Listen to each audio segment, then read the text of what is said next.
And we are live here on ASN. How long has it been? Well, too long is the answer. Back with the Loose Lugnuts Summer Recruitment Series. I'm Matt Egan, as always, joined by Jeff Wood. How you doing tonight, Jeff? All right. Getting ready for some New Hampshire action this evening. Actually watched a great documentary on 3 before February referencing Adam Petty, Kenny Irwin, and Tony Roper at this track. So good history at this track, bad history at this track, but should be less dangerous and more exciting here tonight. I was about to say, I'm glad you brought up that documentary, because I tell you what, that is one of the best produced fan projects ever made for NASCAR. And I think it deserves a lot of recognition. It's certainly gotten a lot of recognition, but it's definitely one of the best things, if you're a NASCAR fan, that you can go out and watch. It's called like you said, 3 before February. I've watched it, and it's just phenomenal how well it was done covering that event. And then another great one, I don't know if you've seen it, I'm sure you have, There Will Never Ever Be Another Driver Like Dale Earnhardt. And that was a pretty good one, Referencing the same stature, I think all of us fans need to remember about, it took Dale Earnhardt to be the catalyst for safety in our beloved motorsport, but there was 3 people just the year prior that paid with their lives to get all these new safety features. Yeah, countless people too, even before Earnhardt and before those 3. It was considered the norm, and that's a terrible thing to think about, but in racing that was considered the thing. And then of course another often overlooked one was, I think at the time it was ARCA, or I think it was ARCA at the time, but the driver Blaise Alexander, who died in October of 2001. Yeah, same year. At Texas Motor Speedway. Or no, Charlotte. But, that's often overlooked. And then a really interesting thing about that is Jimmy Johnson carries a tribute to Blaise on his car every single race, if you did not know that. To the viewers out there, if you look at Jimmy Johnson's car, the little logo by the Hendrick logo, the little flame-looking logo, that's a tribute to Blaise Alexander, and he has ran that on his car every single race since Blaise's untimely death. So a little bit of an interesting bit of NASCAR history to kick this night off. But on to the actual racing, or the racing that we're watching in front of us. How about Scott Patton? Here's a driver no stranger to the front of the field. Man, I tell you what, I go away for a few weeks due to computer issues. It feels like I never left. I remember Scott being out in front, and he's still out in front. Yeah, Scott Patton, home track here at New Hampshire. Got that Northwest Motorsports Museum on the hood. There. Yeah, real bad corner. Not as bad as the Cup cars we saw on Sunday, but can still break off loose randomly off of turn number 4 and turn number 2. So drivers have to watch their acceleration points, have to notice the pavement differences. This is a flat track, but there is a 2-degree banking coming off of turn 2 and turn 4, I believe, that you have to take notice of. Plus, we got a new update, new tire model and everything. Yeah, so that's going to be a lot of things to look out for here tonight. And I tell you what, I think it's a good thing that we got it so soon to race time, because you know what? Drivers are probably going to take it easy on track tonight. They don't know what this tire miles are going to do, and they probably aren't going to want to push it all that much, I would think. I would hope to agree with you there, Matt, but they are race car drivers, sim race car drivers. No, some of them are real race car drivers. Yeah, but they all have the same mentality, which is they want to get to first as quickly as possible, even though that's not the best decision sometime. Yeah, so we'll see how it all plays out. I hope they take it easy, especially on a new tire model, but like you said, we will see. New paint scheme for Kyle Chadwick tonight, BBK Racing. Yep, got his super speedway team logo, and he's also now in a Toyota. He's sold his Chevy Camaro in real life and gone over to a Camry, so he's rocking the Supra as qualifying ends. I hope it's a TRD Camry at least. Talk about a bit of a downgrade. Camaro to Camry. I mean, not to knock on the Camry. It's a good car, but I mean, comparing it to a V8 Camaro, Yeah, I think that's what he said. Gas mileage. Well, that's true. And the Camry's more reliable. I mean, insurance. True Toyota, right? It'll last you 500,000 miles. There we go. Well, why don't we get in to the grid here, Matt? That's a great idea. We'll get down this driver list, which is over 20 drivers. Thank you for those drivers coming out and participating tonight. We'll have to see. Let me know when you're ready, Matt. All right. Well, we're ready whenever you want to fire away. All right. Scott Patton, fast time, pole sitting here, 31.367. As temperatures improve on track, we'll see faster times coming out. Already down 8 degrees since the server opened. Wes Holland, outside pole, 31.372. Jeff Merck will be third. Troy Turgensen fourth. Ken Richardson fifth. Kyle Chadwick won on Sunday here in the Cup. He will be sixth. Justin Michael seventh. Michael Jeans eighth. James Nunn had a great run until the end on Sunday himself. Will be starting ninth. Bob Eldred 10th. Good to see him back. Trent Drum 11th. Vernon Markheim 12th. Wally Tierheimer 13th. Tony Romack 14th. Jeff Gilmore 15th. John Held 16th. Ray Richards 17th. Last of the qualifiers there. 18th. Greg Mall. Sean Dorr 19th. 20th will be Chris Voiles. Kerry Cleaver should be in there, but it doesn't look like he is. So I will say Wesley Whitfield, or actually Greg Mall, as it gets flipped around there a little bit at the end. I'm not going to get that concluded. Yeah, it looks like the bottom three, Cleaver, Whitfield, and whoever Verdu is, did not grid.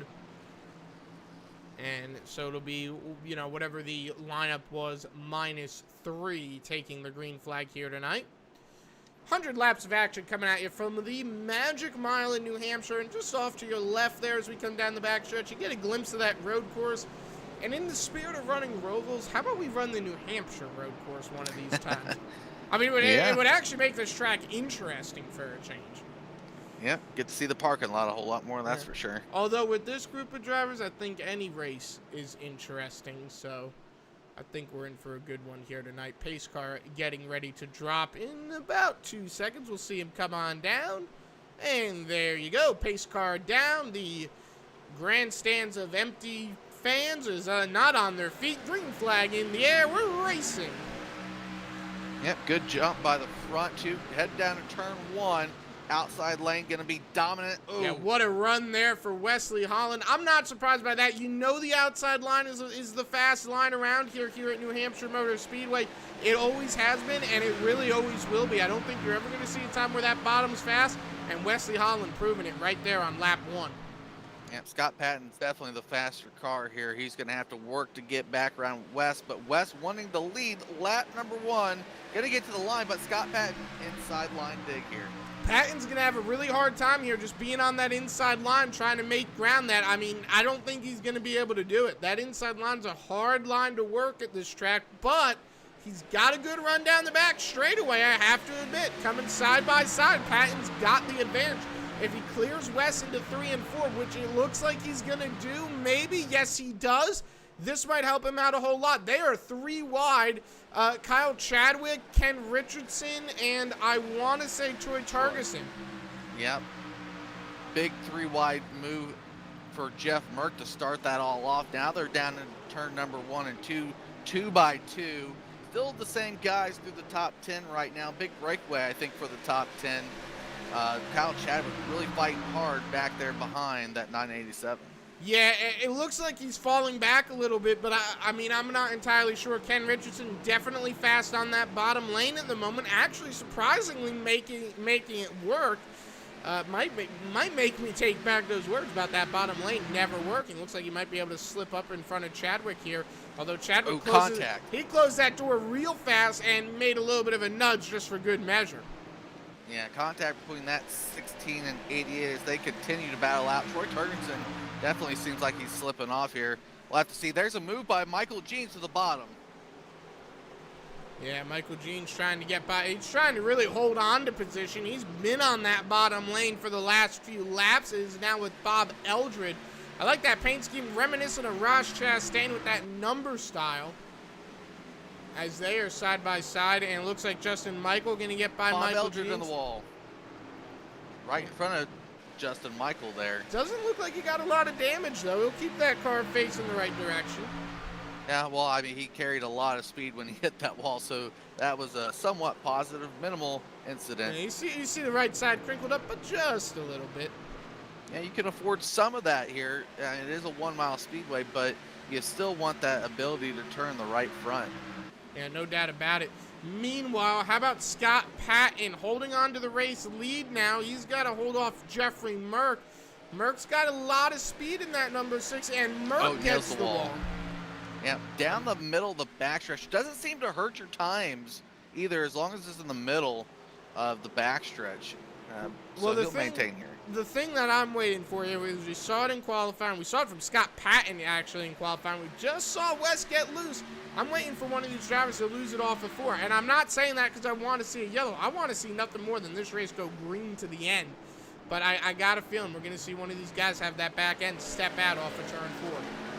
Like I said, it is possible. We saw it a couple times on Sunday in the Cup cars, which I would rate a lot looser than these. Jeff Merck wanted to look to the inside. Oh, Wes Holland has to step on the gas, and 16 of Ken Richardson, or excuse me, Kyle Chadwick almost goes around. Yeah, he ran it real wide there through 3 and 4, Jeff. Tried to dive it in there and then basically just dove it out, basically. Yeah, big battles going on. I do like these battles, these side-by-side battles. Jeans and Eldred. I get Justin Michael back there battling with, it looks like, James Nunn. Yeah, we'll see what happens. And yeah, Justin Michael, James Nunn. James Nunn making up some decent ground in the top 10. How about Very Margin right outside of it? One driver I'm surprised to see running around dead last right now, that's Sean Dorr. You know, usually a little bit faster in that number 65 Camaro. He's not always at the back of the field. I'm surprised to see him falling so far back. Yeah, I only saw maybe 5-10 laps of practice from Mr. Dorr there, so I don't think he has a handle just right now on New Hampshire. That would do you, and you need practice at this track. Look at Jeffrey Merck, made a bid for the race lead there. Yeah, tires are getting a little bit old. Lap 10 official, so I mean 10 laps on tires. We're going to start to see fall off, significant fall off here in the next 5 laps for those guys that aren't saving tires. Yeah, you still got a long way to go here tonight. 91 laps, 90 to go at the stripe. Yeah, and there is that tire rule we've implemented in the league now. So starter set plus 2 dry tire sets. Normally, you just, with 100 laps at 70% fuel with these cars, you only need 1 green flag pit stop to make it to the end. I was about to say, I don't think the tire set for this particular series is going to make that big of a difference, just because the way these guys fuel the cars under green. They don't really seem to come down maybe more than once or twice under normal circumstances. Yeah, well, I mean, there's always that, particular yellow. If you're burning through your tires and you run out and the guy behind you saves with enough time, you can get anywhere on brand new tires. And we've seen it go one way, the way I've been talking about, and we've seen guys actually save a set here at New Hampshire. Well, that's true. It does depend on how cautions fall, as it always seems to. Yeah, but why talk about cautions when there is a ton of stuff happening on the speedway? Not that much, actually. Real battle there is for third.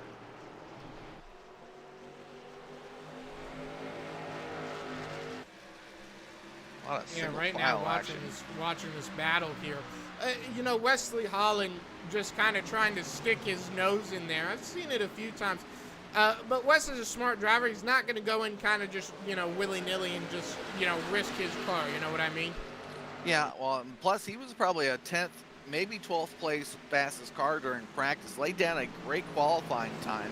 This just tells you how good these drivers are up front right now at this New Hampshire Oval. You don't have to run well all night. You just know how to race. And Wes Holland's one of those guys, obviously, that can just race even with maybe not a particularly great feeling setup. So third place, I think he might be just happy with that, maintaining the car for now.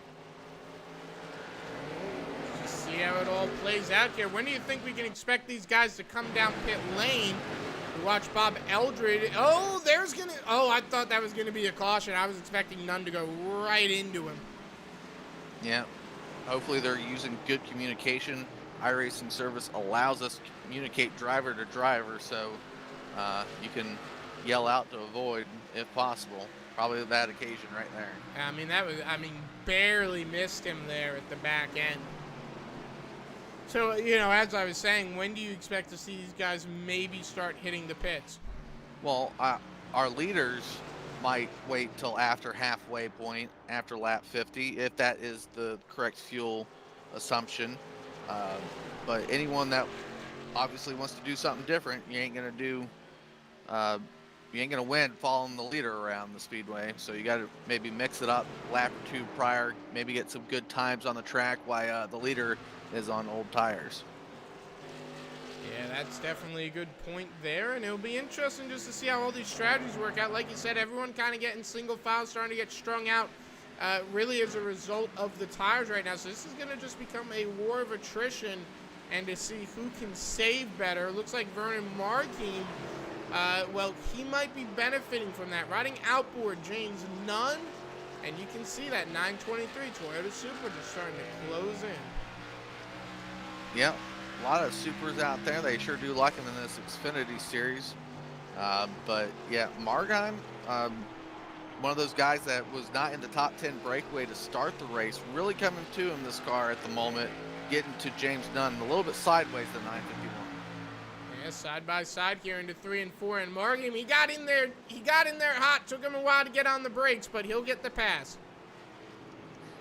Almost looked like he wanted to do a slide job, like he was rolling a dirt track there. I was wondering, because I saw him get in there, and then I saw him stab the brake pedal. I'm like, oh, okay, he's going to slow up.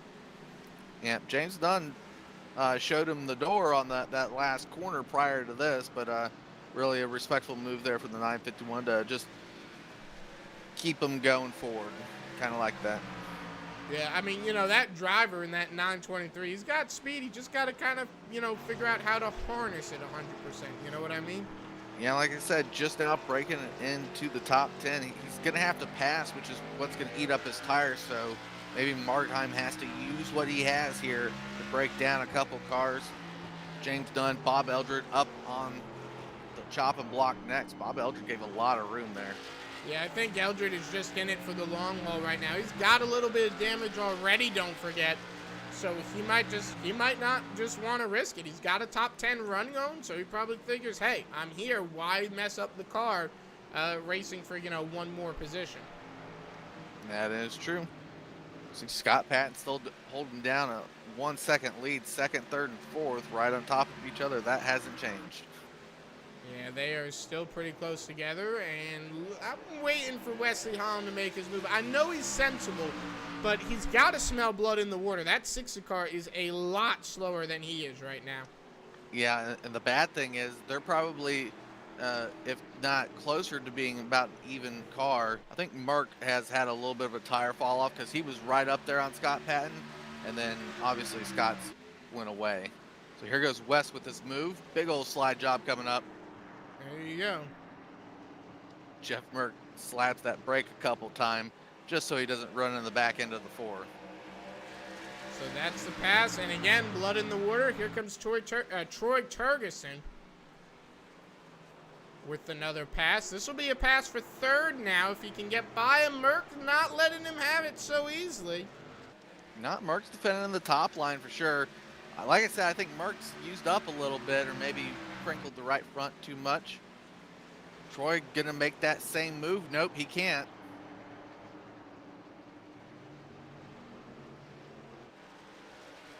Yeah, he's got it. It's still tight here, and Kyle Chadwick trying to be in that battle. Yep, Troy's gonna have to have an excellent next couple corners here. Merck, it's his job not to make it easy out there, and he's defending the high line, the preferred line. Hopefully Troy ain't using up those tires too much. That's what, 3 laps there trying to make a pass? Yeah, just about. He's going to burn through that car. We already know he's burned it up. He's got to burn it up even more, though. Gonna burn it up even more, I should say. Yeah, Chadwick actually makes the move on the 987. Now trying to do the same on the 60.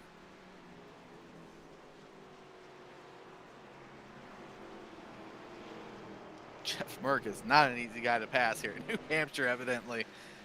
Yeah, Chadwick's going to have to work extra corner. He's making that car like 6 lanes wide here, and it's amazingly impressive. Oh, Chadwick overshot that corner. A lot of checking going on.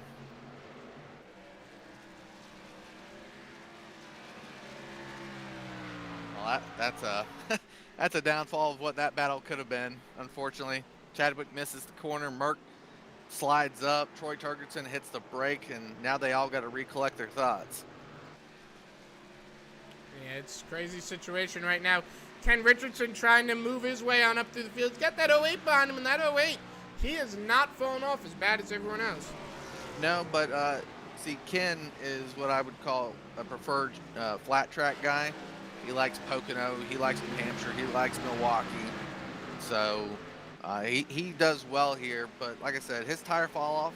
Sometimes he runs the car a little bit too hard. But here at New Hampshire, the last couple races, been really well for that 16 team. Yeah, it definitely has been, no doubt about it. Again, watching Vernon Marking trying to gain on Justin Michael. He's running actually, well, about a tenth slower. So I don't know how much gaining he'll do. You know, you said that these guys are going to go to halfway. I don't know about that only because of the tire fall off. They might want to pit a bit earlier. Like I said, you just got to maybe do something different. Technically speaking, if you can make it to halfway, I don't know the time difference in pits, but this is a slow pit road at 45 miles an hour. Yeah, John Held getting by James Nunn. Pretty good run there for John Held as well. Yep, not a lot of time on track. In the Xfinity car, he does have some time in the Cup on this past Sunday, so John Held making a move 16th to 11th there.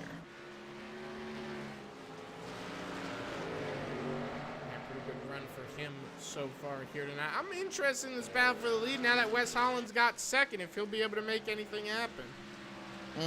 I don't know. I think Scott's a little bit too far out there on this run. Wes has really found the line, really found the liking. Like I said, as temperatures continue to drop, actually they probably stabilize at 106 degrees, but still a 9 to 8 degree drop since the start of the server. All that rubber down on the speedway, that Ford machine right there is hunting it down, but I don't know if he can hunt him down on this tire. Yeah, it'll be interesting to see if they can. Look at Jeff Merck still stuck in a battle. I mean, this guy is, he ain't giving up. You got to give him a lot of credit for that. Yeah, it took Chadwick, 10 laps to get the pass finally. Yeah, and then he blows the corner as we're starting to look at him again. Hey, he's trying here. Jeff Merck just not giving it up at all. Jeff Merck may be one of the stronger cars on 10 to 15 lap tires, in my opinion, seeing them at the beginning of this part of the race. So Jeff Merck may be hoping for that unfortunate other flag to come out. Chadwick a little bit, does he have a little bump there in the center of his rear spoiler? Chadwick, yeah, he does, definitely. Not a big one, but just enough. Maybe why he's missing some of these corners here if his car is acting up. Yeah, but I don't think on a track like this, at least I wouldn't think on a track like this, that would affect him too badly, you know? No, they're the low spoiler count, but you still want the air to flow right over that back windshield properly. Well, yeah, that is true. And, of course, the tires are going to be a big problem here. Well, Chadwick, if there's one thing he said he's improved on, and I'm sure if we get to talk to him tonight, will be that he's been backing up his corners, been backing up his tires, really conserving, and still the battle continues right behind him. Troy Turgerson still trying to find a way around Jeff Merck. Yeah, got to give credit to Troy, too. He ain't giving that one up just as Merck isn't giving that one up. Yeah, I think Troy's trying a little bit too much bottom there. He's got to get maybe a move done on the back straightaway where he gets door to door. Otherwise, I don't think Merck's going to give it up too quick.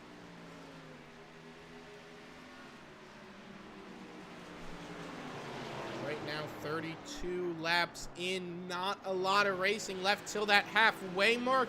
Meanwhile, Scott Patton, like I said, I mean, he's led and he ain't giving that spot up. He wants a win at the home track, but there is actually a battle brewing back here, one that you called out. Mr. Jeans and Mr. Michael have caught the 16. Yep, and they've got speed, and that 08's got a bit more speed. Yeah, in fact, he muscled his way to the outside of the 16 here.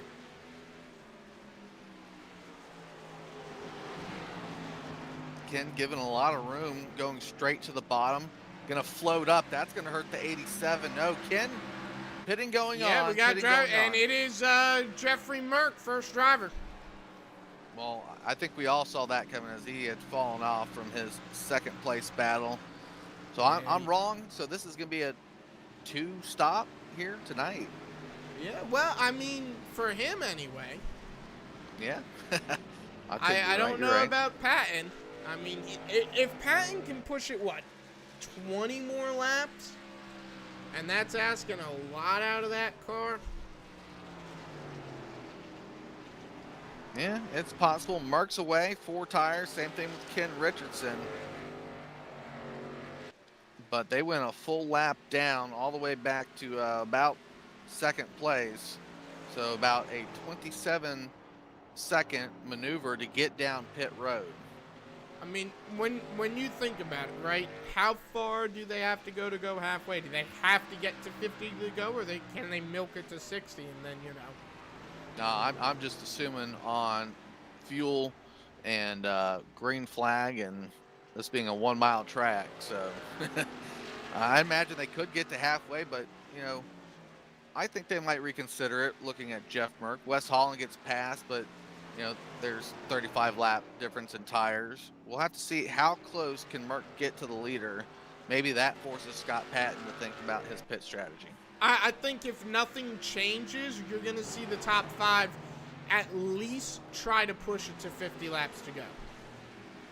They're going to want to make that halfway mark if they can. Well, yeah, because if 55 is your number, right now Merck doesn't make it. Merck might have been pitting on the real short end, just trying to make up time on track. Yeah, no doubt about it. I mean, no doubt Merck definitely short pitted, but it's by how much? Yeah. We'll have to see. Only time and green flag action continuing on, we'll tell. Right now, looks like Roebuck George Anderson getting passed by, I think, the 16, Ken Richardson, and he has pitted. So, yes. I mean, you can definitely see there's a big difference in speed. And handling. But the question is it going to be enough to force our leaders to come down early? I don't know about that. I really don't. When we see, like, I think you're right, the top 6 guys choose to go down. That will be our key of how well they're feeling versus what they saw the 60 do. I particularly don't like the move the 60 did, but it may have been the move he had to make. Yeah. I mean, I think Merck had to pit. I agree with you there because that car was losing speed, and it wasn't off the cliff yet, but he was right on the edge of that cliff with the way he was battling, and it was about to fall off. So, he had to do what he could do to salvage that race car, and he had to pit. But I don't see a driver like, like I said, like Scott Patton or Wesley Holland or, even Justin Michael back in 6th place. I don't see them needing to do that. Well, I'll tell you this much. Jeff Merck's about made 2.5 seconds up on fresh tires to get to Scott Patton. So he's going to get the lap back the hard way. But like I said, 2.5 seconds over how many laps does it equal out of what the leaders could possibly do to him when they go down pit road? That's the big question. And the other big thing is just how long will it take for that 60 car's tires to fall off? I did say the 60 was the best guy between 10 and 15 laps. I really thought that. He had a great handling race car. He may want to get by Scott Patton like he just did and settle down. You got your lap back the hard way, you're in front of the leader, caution comes out, you're safe. But you might want to start conserving tires because he's still slinging it in there pretty good. And he missed his corner, Jeff Merck. So I think he should, goose for Abba and start conserving here. Yeah, we'll see what happens. Kyle Chadwick running it real high through 1 and 2. I was about to say, I thought he had a tire going down for a moment. Nah, he's wiggling it like you typically would with the tire going bald. We did see right fronts on the long runs on Sunday. Those were about 30 lap runs on Sunday. They were in the low 50% range for that right front. Yeah, we've seen stuff go wrong before. Yeah, new tire model, new feeling. We went green to checkered. I'm not putting this on the drivers, and I probably already just goofed it for them, but green to checkered last Thursday at Vegas in the trucks, and we're on our way to another great race already. Yeah, we're almost halfway there. But you don't want to jinx it. Old announcers. Oh, geez, Trent Drum. And there you go. Talk about carrying speed. Yeah, green flag. He damaged that car just a bit. That stinks. I think he just came out of the pits, too.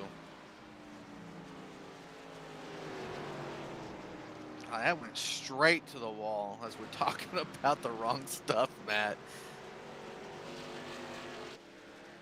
Wes Holland trying to get by him without being too scared about it. She feel bad for Trent Drum as maybe he felt the announcer's curse go straight to him.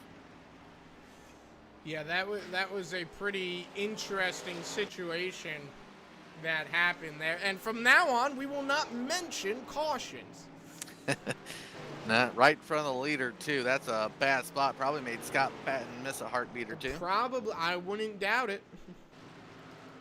Some good drivers moving in and around the top 10 as pit cycles go. John Held, next guy down on pit road that I'm monitoring, the 980. More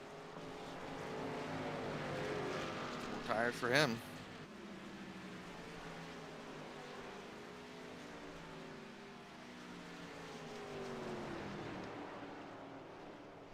All right, I think we're in that window, Matt, that we might have to start watching those leaders get through their pit cycles.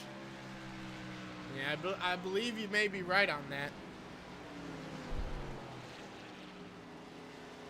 We're about 55 to go. I mean, I see them pushing it right to the halfway mark. That just, I don't know, just feels like that might be what they do. I always thought that was the safe edge of things. That way you have another set of tires or extra set of tires at this point looking at the second half of the race. You go out here, make a fuel stop, tire stop on the latter half of 50, and that means you still have one set of tires if you need them in the pits. Oh, Ken Richardson Wally. Oh, save it. And he did. I mean, he was almost full sideways. Yeah, and again, that's going to get a few people angry. I think, well, Scott's going to lose time. He's still the best car on track, being the leader at least. I saw Chadwick come down, so I'm wondering if that'll be Patton's cue. Well, Chadwick probably said enough. Chadwick definitely a top 5 machine this evening. We'll have to see if that maybe his teammate Wes Holland's probably watching that action in front of Scott Patton going, I'm not pitting, you pit. You get taken out, not me. This is where it really, really starts to get dicey as these tire difference models come through.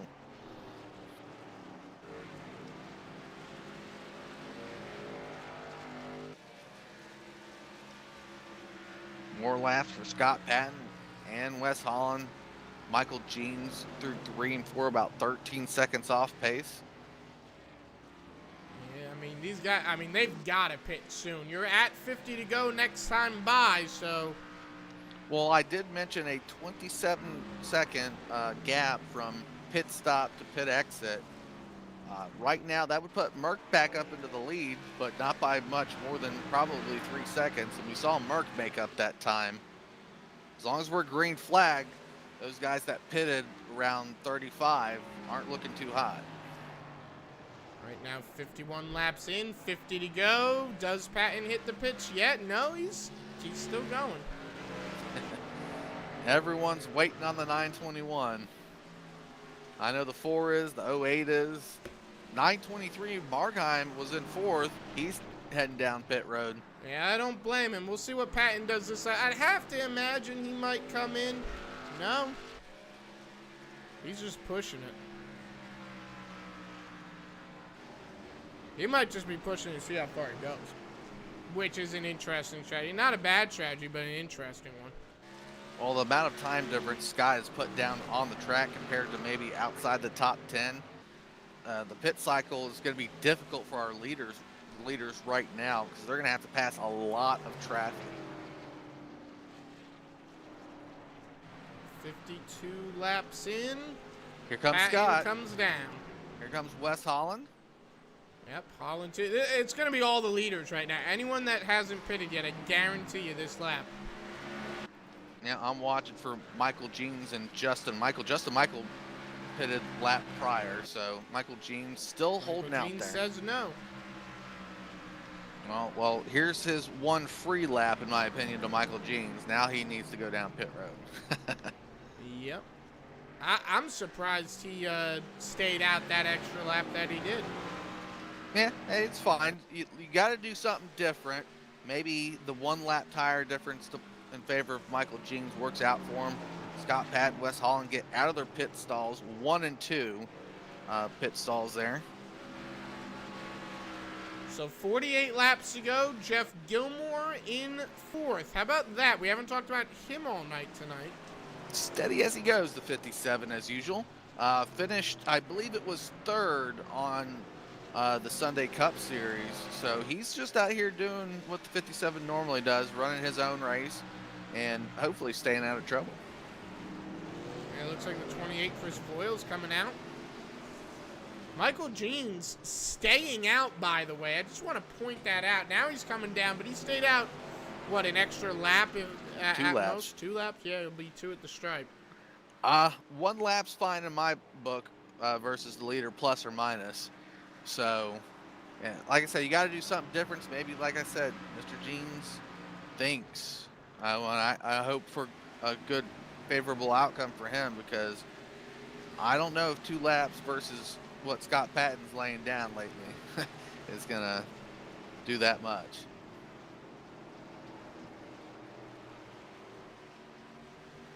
And Jeff Merck leading the show now. First laps he's led tonight. He might have played a pretty good strategy here, and we might not have even realized it.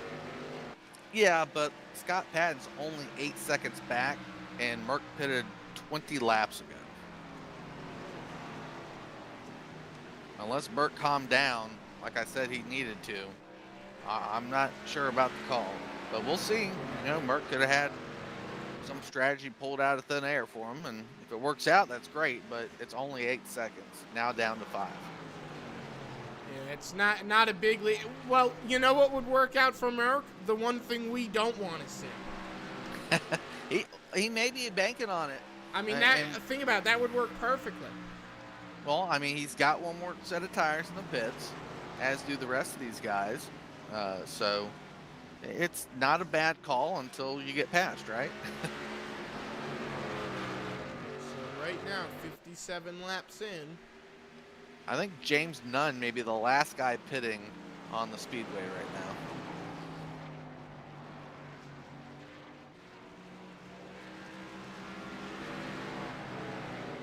I just have to clap my hands right here for these guys on the speedway. What a great race.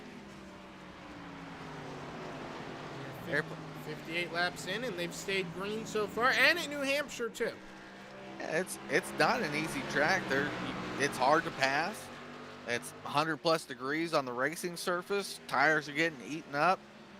There's, different pit strategies going on. They're having to negotiate one another in the corners, high and low, make passes. It's a great race to see from these Lugnut drivers. Right now, 58 coming to 60 soon. Merck still out leading, only by about 2 seconds. Scott Patton on fresher tires and has a lot of speed right now. Yeah, Wes Holland about 1.5 to 2 seconds off of him in third place. So they both had about even pit stops about when they went in too. So right now, coming to lap 60 right here.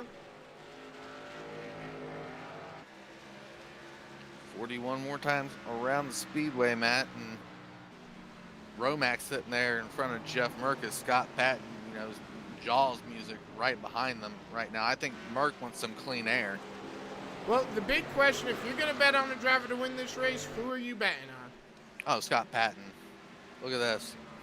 Yeah, he's going to get the pass in about maybe half a lap at most. Well, we did see Merck be the difficult one to pass, and he's the leader, so Scott Patton's got to find a way around him. It's not like he's going to move out of his way just because, you know, he may be faster. So This right only now, helps. Here we oh, that that was a nudge. Yeah, that was a nudge. That was Scott Patton saying, hey, man, I'm fastest, but in my mind, you got to find a way around him, and we've already seen Jeff Burke not be able to get around before. Probably what ate up his tires. Yeah, and he's going to go for that bump again. Like I said, this helps one person, and that guy right now is Wes Holland because he's right in the action. Side by side here. Yep. And right about, 35 laps ago, this is when Jeff Merck pitted. So he's been out there the longest on that set of tires. Well, the question is, does he come down for a second set, or is he going to try to stretch it? And here we go. Question answered. Asking you shall receive, Matt. This has to be his strategy, unfortunately. I mean, he didn't feel like he had a great car. That's what I'm guessing, just looking at it. I said best guy probably within 10, 15 laps of his tires, but his fall off has been poor compared to, Scott Patton, Wes Holland, those guys that have been dominating the whole race. Yeah, Scott Patton, Wes Holland, and Chadwick. Well, Wes Holland finally might have a chance to lead. Well, let's say this. Scott Patton has less room to make mistakes at this moment because Wes Holland could jump all over him if Scott Patton at 921 makes a mistake. Got to be within shooting distance, in my opinion, if you're Wes Holland. He may not be the best car, evidently the second best car of the evening so far. Well, right now, 65 laps in, coming on to 30 to go. It's pretty interesting here. Yep, guys making up time in the back if they can. Watching some guys like Margheim, Michael Jeans. Michael Jeans was one of the last fast guys to pit, so we'll have to see how he handles. He's already back to about 7th place. Yeah, Gene. Well, we saw him at the end, though. Remember, he had that big push at the end with everyone pitting, so it might work out good for him. Yep. I think Jeff Gilmore may have pitted for a second time himself.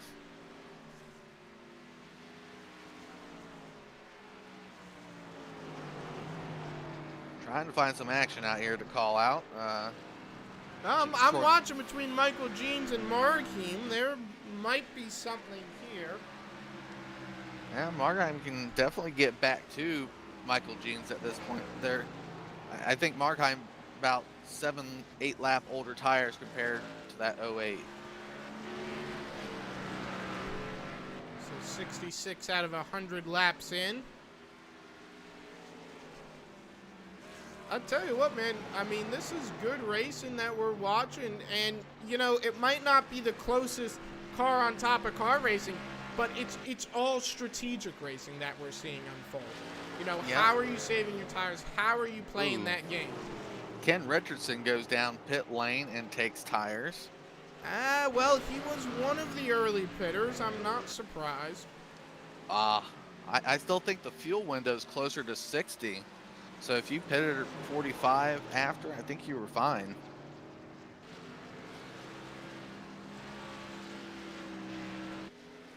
So right now,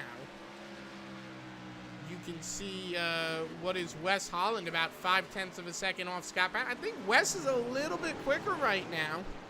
He's definitely trying something different. He's going up, trying to get marbles on those tires, trying to find something sticky to get down on the track. Maybe throw, what do they say, Coke onto the track and see if it sticks. Who knows, but whatever he's doing, it's working. Jeffrey Merck coming back into play. Unfortunately, a lap down, though. Yep. Well, here's again, trying to equalize the tire distance in his favor. He has to get around the 921, but after that, he prays for the other flag. You figure if he was on the lead lap, man, would that be something of a battle, that three-way race, potentially. Oh, yeah. I think adding a little sprinkle of maybe Troy Turgensen, all them guys on equal tires, it'd be a pretty good race.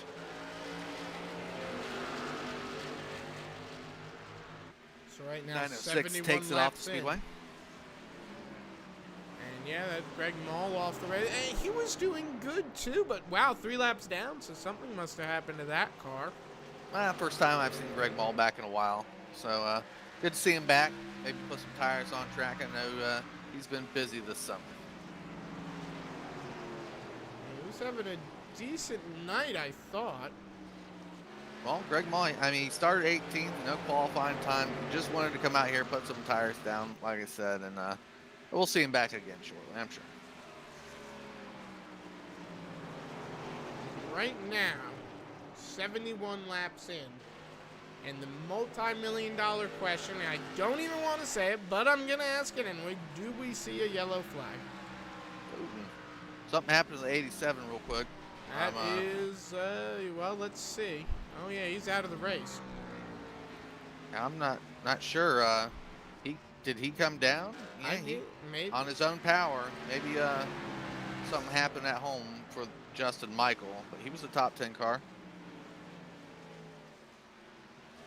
Bit interesting there. About 9 drivers on the lead lap with just under 30 to go. And Scott Patton still leads. And he's grown that lead to about a full second now. Oh, speaking of racing, how about the real NASCAR race being run at Kansas Motor Speedway? Matt DiBenedetto racing Chase Elliott right now. Let's go, Matty D. All rooting for Matty D this year, that's for sure. He's been a heck of a driver. I have been rooting for him, not to detract from this, but I've been rooting for DiBenedetto since 2015 when he first signed on with BK Racing. So, you know, you can't say I'm a bandwagoner because I've been rooting for him since he was with a bad team. You know? Mm-hmm. Oh, shady team at least. Yeah, well, shady, poorly ran, one of the worst teams on the grid, and yet he still finished 6th at Bristol with them. Yeah, there we go. That shows talent. 27 laps. Still here. Like I said, I think traffic was going to play a factor, and Scott Patton's about to catch some of this lap down traffic, put him more laps down. However, the tire difference is going to make it hard for the leader to pass unless he gets some of those quick, easy passes.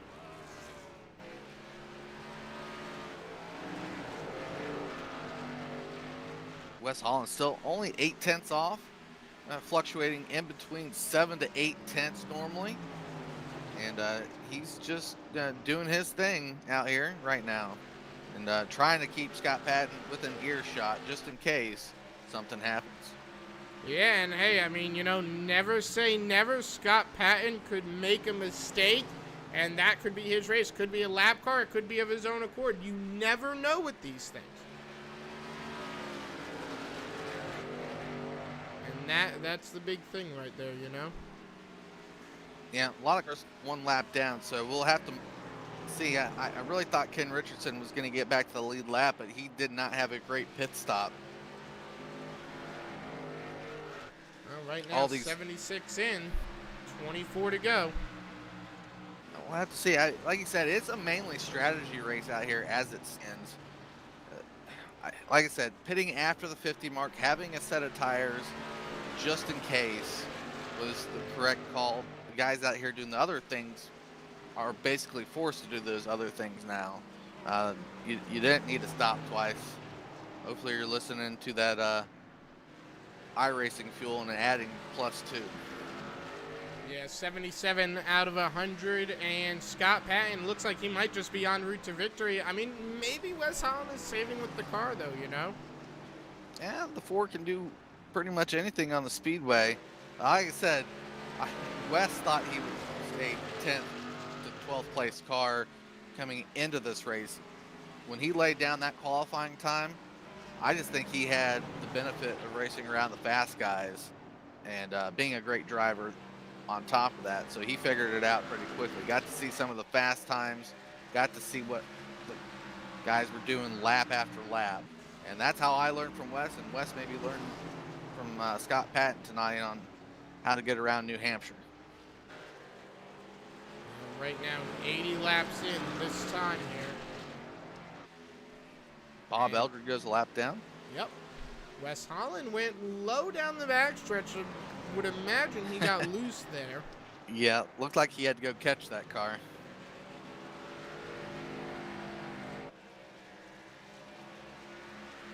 That's just a huge difference for me tonight. Scott Patton, Wes Holland within a second of each other. Third place, Kyle Chadwick. Not a bad car tonight. Yeah, he's just he's got an 8-second gap, though. He ain't winning this race unless we get a yellow. I hate to say that, but Chadwick, I mean, it's not going to happen.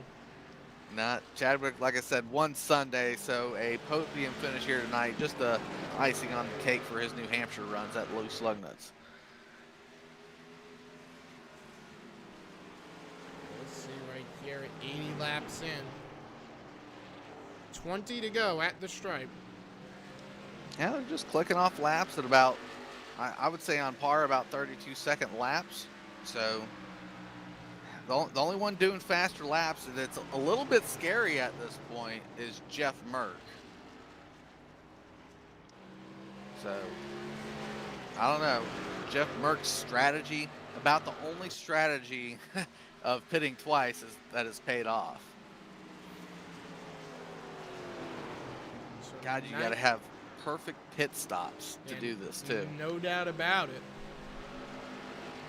Now, here's the big question. Do you see any of these leaders making a last, Chadwick or something, a last-ditch effort and pitting with, these final 20 laps? I don't see it. No. I think top 5 are good. Vernon Markheim maybe, but if you're on the lead lap now and you have a set in the box down there, keep him in the box. Because if that last second caution comes out, you're going to want those fresh tires because there's going to be minimal people fighting for that race lead. Well, right now, 17 laps to go at the stripe.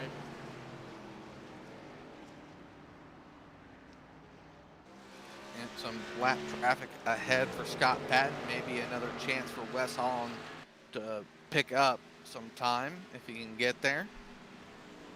I think if Patton gets held up by lap traffic, that might help Holland, but otherwise, I think he's got this thing making it work. Yeah, he's starting to put some time down on Wes Holland. Wes Holland's fallen about 8/10 from the last time we called it out, over about 5 to 10 lap span here.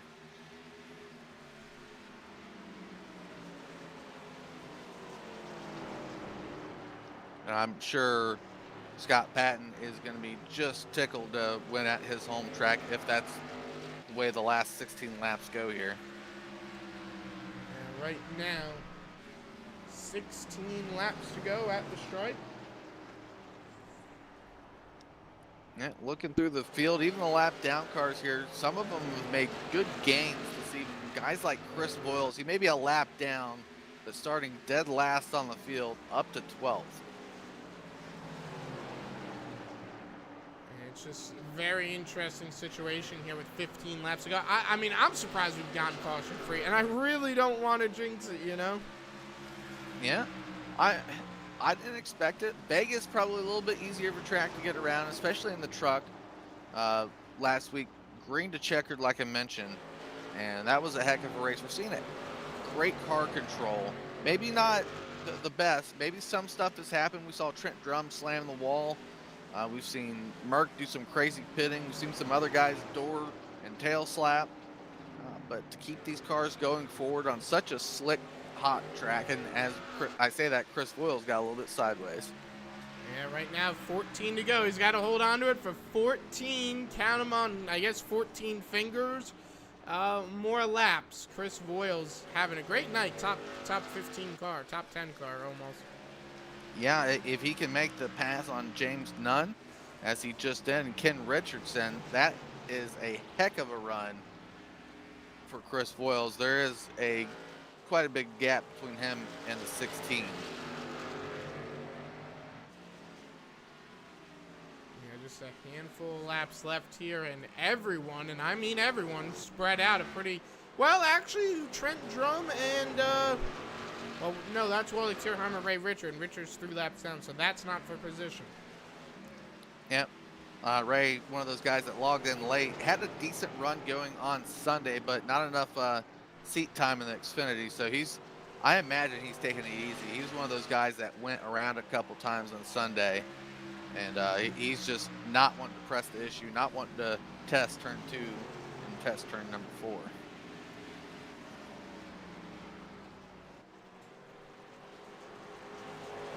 Right now, 11 laps to go at the stripe.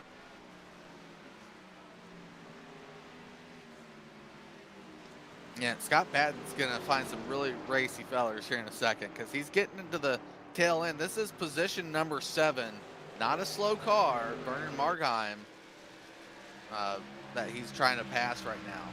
Each time he passes a guy that just doesn't give it away, it helps and benefits hopefully the number 4. At least that's what the number 4 wants to think. Yeah, it just close door action there. Handful of laps to go here. And this could do in Scott Patton. Could definitely help Wesley Holland, you know. And Wes Holland still has to pass another guy. Believe that is John Held in the 980. So Scott Patton's got a little bit of a gap to maneuver here. However, Wes Holland is Margheim. Yeah, low on the bottom. Hopefully he comes back up safely enough. But John Held, that's a position for John Held. So John Held's looking at Margheim for position. Wes Holland, nice move for John Held. Gosh, if I'm John Held, I'm looking at 923. I'm not looking at the 4. That's the next guy on the board I want to get if I'm John Held. 9 more laps to go. So single-digit laps left in just a moment here.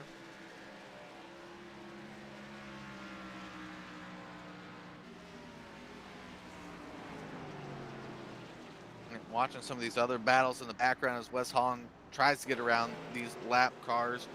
Scott Patton gets an easy one with the 12. Wes Holland finally makes around Margheim and nails the wall. Oh, that could be bad. Wes Holland stays green. But that's pretty much shot his chance of winning this race, you know. His right front is beat up. He's got a poor steering car. He now has to hold on.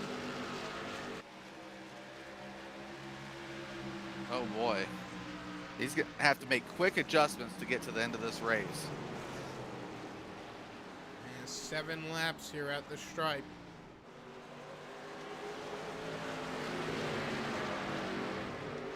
I'm amazed at how much speed that Ford machine still has. He took 2 huge hits. Ray Richard up into the wall around Scott Patton. Yeah, can they go 7 more laps? I think that's the question on everyone's mind. Things are starting to get a little bit questionable here, you know? Yeah, guys are like, oh, 10 laps, and they relax the shoulders. They do all that kind of things, and now we're starting to see it. They got to tense up a little bit and try to get to lap 100 officially ran. Right now, 6 at the stripe.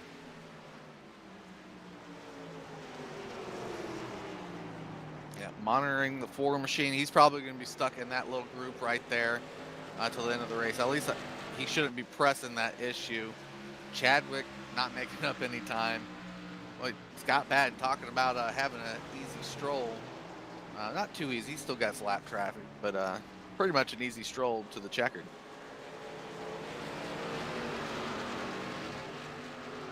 So right here, 5 at the stripe. Yeah, only position battle I see on the field is Vernon Markheim and John Held. Yeah, Scott Patton's got this one won, provided nothing goes wrong here, you know? Yeah, like I said, a lot of people are getting racy, and a lot of people are, missing their marks here at the end of the race. Some people just want to pick up that last second spot.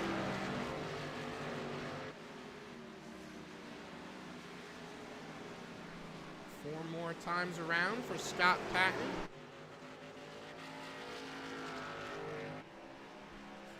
Driver, I mean, he has ran a flawless race here tonight. Led 85 laps, 86 so far. And now he's hunting down Jeff Merck. And you can't really say that he's done anything wrong.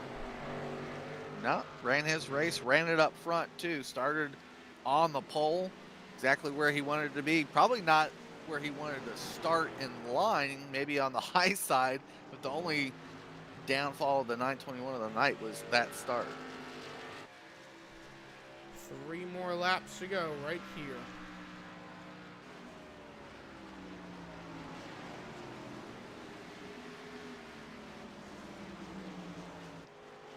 Just watching him make a beautiful execution, corner to corner, lap after lap.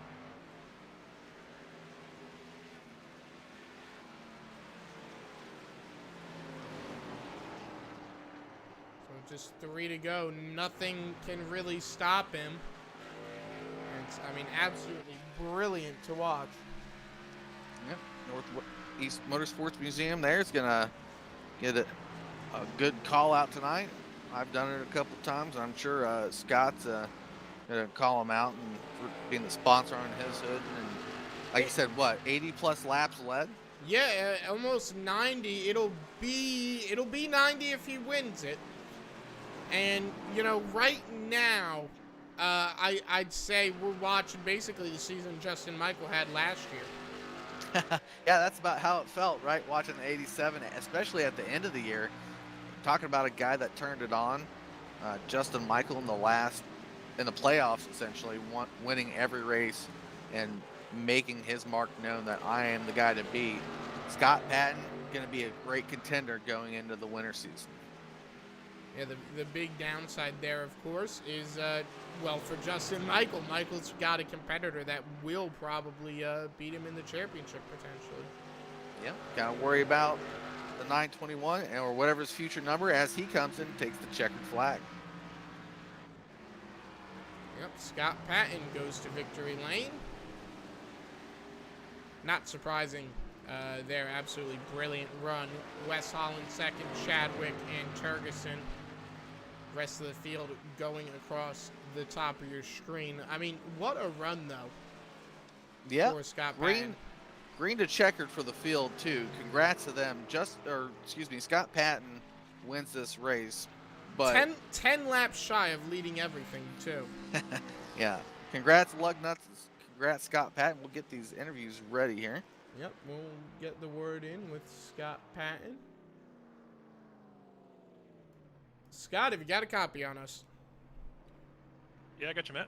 Man, you lead, all but 10 laps in the race. How'd that feel for you?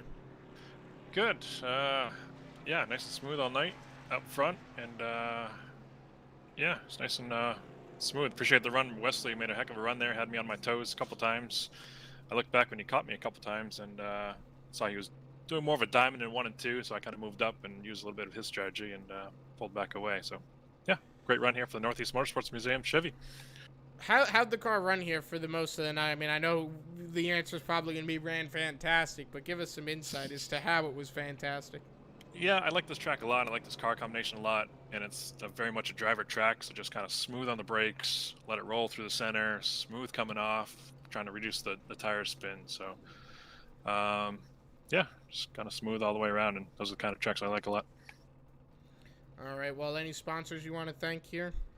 Yeah, just the Northeast Motorsports Museum, again, on this Chevy this week. Nice and fast, and we got Dick Berger, and I don't know if he's watching tonight, but if he's still up, shout out to Dick Berger, and he may be watching up north. All right. Well, thank you for talking to us, man. Great job on the finish. Thanks, Matt. All right. Next up on the interview block, it'll be second place finisher Wes Holland with Jeff Wood. Take it away, Jeff.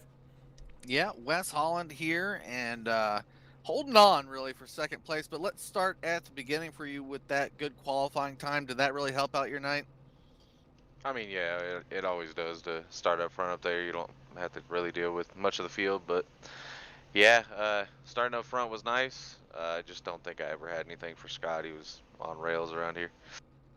Yeah, being his home track, but still second place finish, even with you about trying to tear down the backstretch wall.